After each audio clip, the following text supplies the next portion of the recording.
पीछे जाऊंगा। आपको याद होगा एक समय में टीएन शेषन चुनाव आयुक्त हुआ करते थे देश के, और उस समय लोगों को पहली बार पता लगा कि चुनाव आयोग के पास वैधानिक क्या क्या शक्तियां हैं।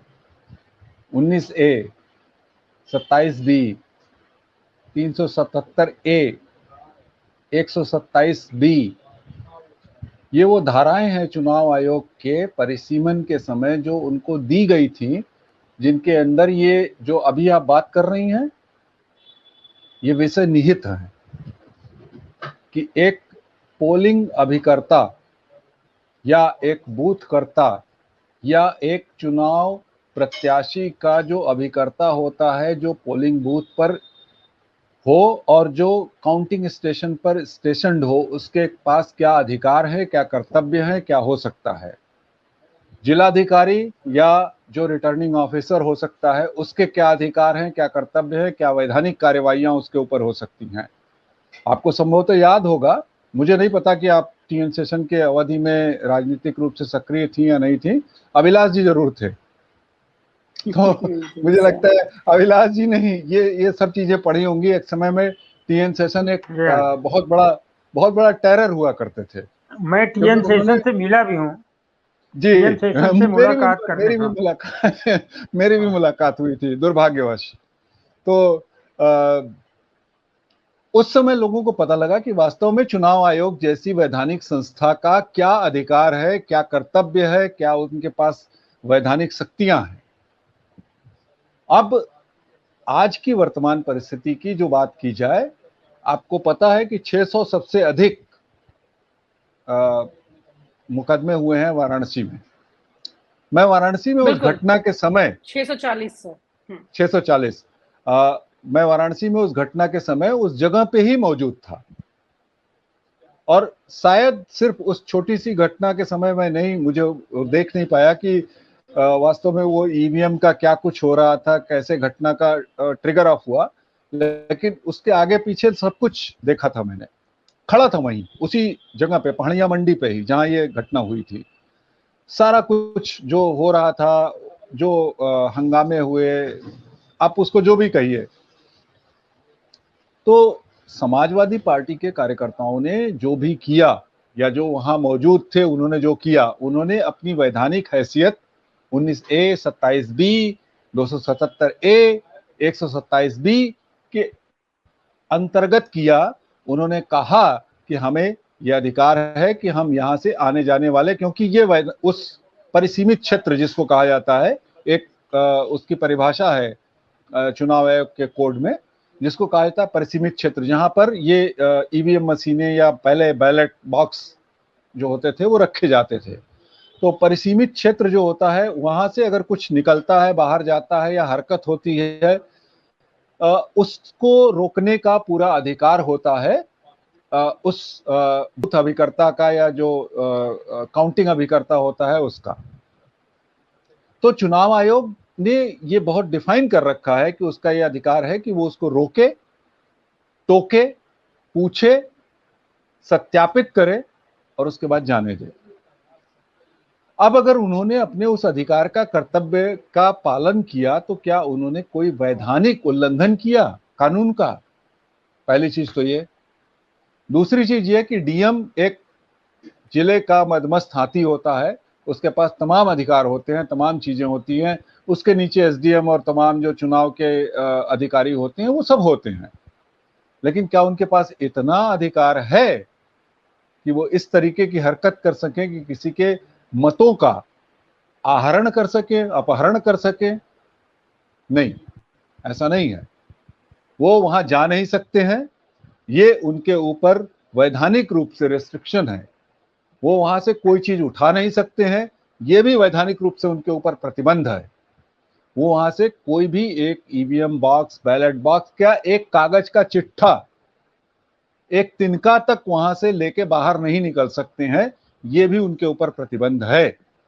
ये चुनाव आयोग का स्पष्ट उनके नियमों में अगर आप पढ़ें तो दिशा निर्देश है और ये नियम है। तो अगर उन अभिकर्ताओं ने अपने अधिकार का प्रयोग किया है तो गलत क्या किया है? उन्होंने अपने अधिकारों की मांग की है। अब आप उनके ऊपर मुकदमे करेंगे, हास्यास्पद है। अब आप ये कहेंगे कि साहब हम आप उनको जेल में डाल देंगे। हाँ, ये होता रहा है, मैं ये नहीं इनकार कर रहा हूं कि ये होता नहीं है, ये होता रहा है।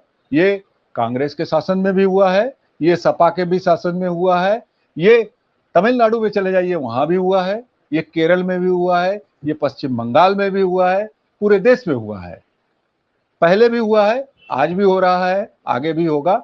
जब तक लोग अपने पूरे अधिकारों के प्रति सूचित नहीं होंगे, सतर्क नहीं होंगे, समर्थ नहीं होंगे और उनका उपयोग नहीं करेंगे, टीएन शेषन जैसा चुनाव आयुक्त कोई नहीं होगा। हास्यास्पद स्थितियां हमारे लिए बनती रहेंगी।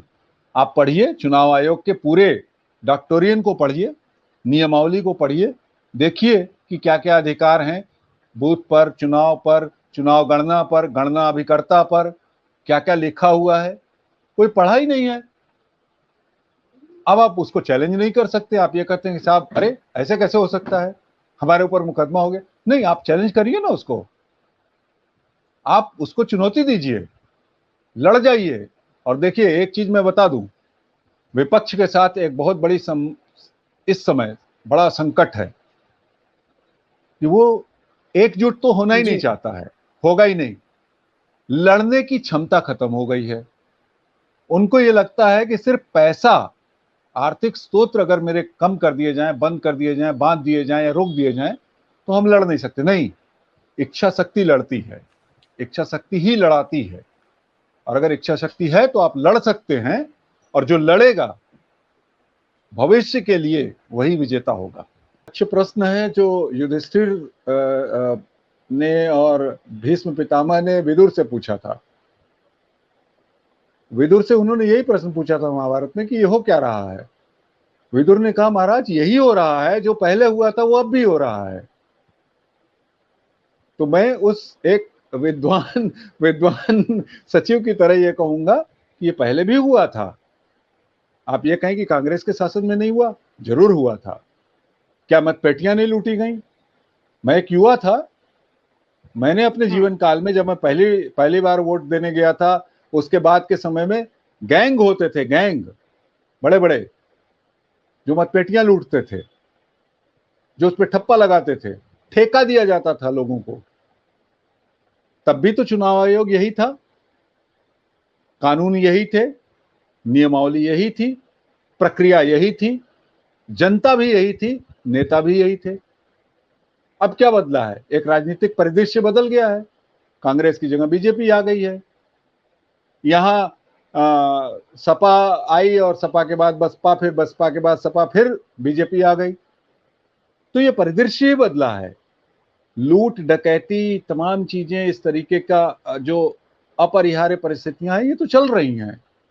यहां परिवर्तन की जरूरत है। ये परिवर्तन अगर हुआ तो लोकतंत्र, अब लोग तमाम हल्ला मचा रहे हैं कि साहब लोकतंत्र खतरे में है, तो गणतंत्र खतरे में है, संविधान खतरे में है। नहीं, आपके मूलभूत अधिकार पहली चीज है जो खतरे में है।